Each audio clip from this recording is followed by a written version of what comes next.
आज एक ऐसे सवाल पर बात करते हैं जो हमारे लोकतंत्र के लिए बहुत अहम है और थोड़ा विवादास्पद भी। क्या जजों को कानून बनाना चाहिए? और यहीं से, इसी सवाल से हम इस मुद्दे की गहराई में उतरते हैं। इसी दुविधा से एक कॉन्सेप्ट निकलकर आता है जिसे हम कहते हैं जुडिशियल एक्टिविज्म या न्यायिक सक्रियता। तो हमारी कहानी की शुरुआत होती है एक ऐसी सिचुएशन से जिसे कह सकते हैं जिम्मेदार सरकार का पतन। अब इसका मतलब क्या है?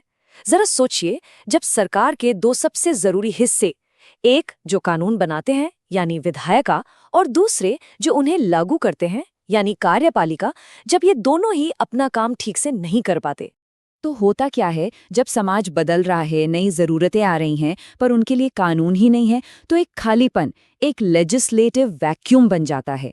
अब ऐसे में लोग अपने अधिकारों की हिफाजत के लिए कहाँ जाएं? जाहिर है, उनकी उम्मीदें जाकर टिकती हैं न्यायपालिका पर। अच्छा, तो अब न्यायपालिका के सामने दो रास्ते खुलते हैं, दो बिल्कुल अलग अलग सोच, दो फिलॉसफीज। तो ये दो अलग अलग रास्ते हैं जो कोई भी अदालत अपना सकती है।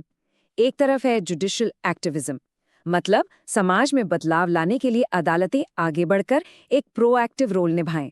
और दूसरी तरफ है जुडिशियल रिस्ट्रेंट, यानी जजों को खुद पर कंट्रोल रखना चाहिए और जो काम संसद का है उसमें दखल नहीं देना चाहिए।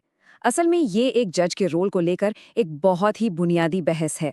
इसे और आसान भाषा में समझें तो जुडिशियल एक्टिविज्म का मतलब है कि न्यायपालिका सिर्फ एक साइलेंट स्पेक्टेटर, एक मूक दर्शक बनकर नहीं रह सकती। उसका मकसद है न्याय को आगे बढ़ाना, खासकर तब जब सरकार के दूसरे अंग कुछ नहीं कर रहे हों और लोगों के अधिकार दांव पर लगे हों। और इसके ठीक उलट है जुडिशियल रिस्ट्रेंट। इसका सीधा सा सिद्धांत यह है कि जजों को अपने पर्सनल विचार या अपनी भावनाओं को फैसलों पर हावी नहीं होने देना चाहिए। उनका काम सिर्फ कानून को इंटरप्रेट करना है, उसे समझाना है, न कि नया कानून बनाना। तो ये कॉन्सेप्ट आया कहाँ से? देखिए, ये बात काफ़ी दिलचस्प है कि ये शब्द जुडिशियल एक्टिविज्म 1947 में अमेरिका में बना था, लेकिन भारत में इसने अपनी जड़ें जमाई 1970s के दशक के आसपास। और जस्टिस वी.आर. कृष्णा अय्यर और जस्टिस पी.एन. भगवती जैसे दूरदर्शी जजों ने इसे भारतीय कानून व्यवस्था में लाने में एक बहुत ही, कह सकते हैं, क्रांतिकारी भूमिका निभाई। तो अब ये समझते हैं कि एक एक्टिव जुडिशरी के सपोर्ट में क्या तर्क दिए जाते हैं, मतलब आखिर इसकी जरूरत पड़ती ही क्यों है।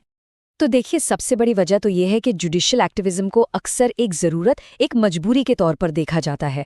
जब डेमोक्रेसी के बाकी पिलर्स यानी विधायिका और कार्यपालिका फेल हो जाते हैं, तब न्यायपालिका को ही आगे आना पड़ता है।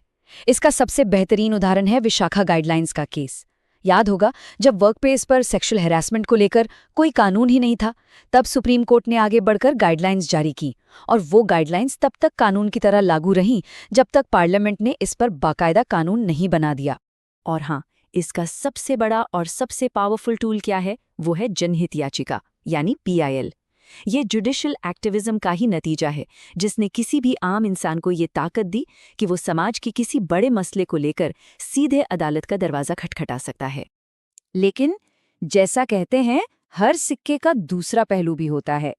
तो अब बात करते हैं जुडिशियल एक्टिविज्म के खिलाफ जो मजबूत तर्क हैं और इससे जुड़े जो असल डर हैं उनकी। ये जो बात कही गई है, ये सीधे भारत के सुप्रीम कोर्ट की तरफ से आई है, और ये जुडिशियल ओवररीच के सबसे बड़े डर को सामने रखती है कि कहीं जज अपनी संवैधानिक सीमाओं को लांघ तो नहीं रहे हैं। और ये दूसरी चेतावनी भी उसी चिंता को और मजबूत करती है। ये साफ साफ बताती है कि एक जरूरी एक्शन और एक खतरनाक दखलंदाजी के बीच एक बहुत पतली सी लाइन है जिसे किसी भी हाल में पार नहीं किया जाना चाहिए। देखिए, जाने माने कानून के जानकार उपेंद्र बख्शी ने इन डरों को 5 हिस्सों में बांटा है। सवाल क्या है? क्या अदालतें चुने हुए नेताओं का काम कर रही हैं?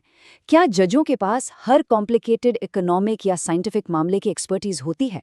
और क्या इससे पहले से ही मुकदमों के बोझ तले दबी अदालतों पर काम और नहीं बढ़ रहा?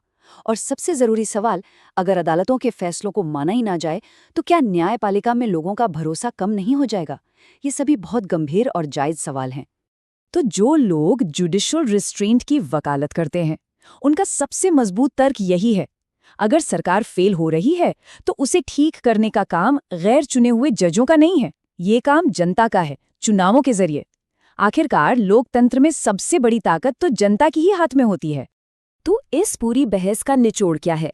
देखिए, यहाँ मुद्दा ये नहीं है कि दोनों में से कोई एक रास्ता चुन लिया जाए, बल्कि बात है एक लगातार और बहुत नाजुक बैलेंस बनाने की। असल में ये जो बहस है, ये सही बनाम गलत की नहीं है। ये शक्तियों के बंटवारे यानी सेपरेशन ऑफ पावर्स के बारे में है, और इस बारे में है कि वो लाइन आखिर खींची कहाँ जानी चाहिए।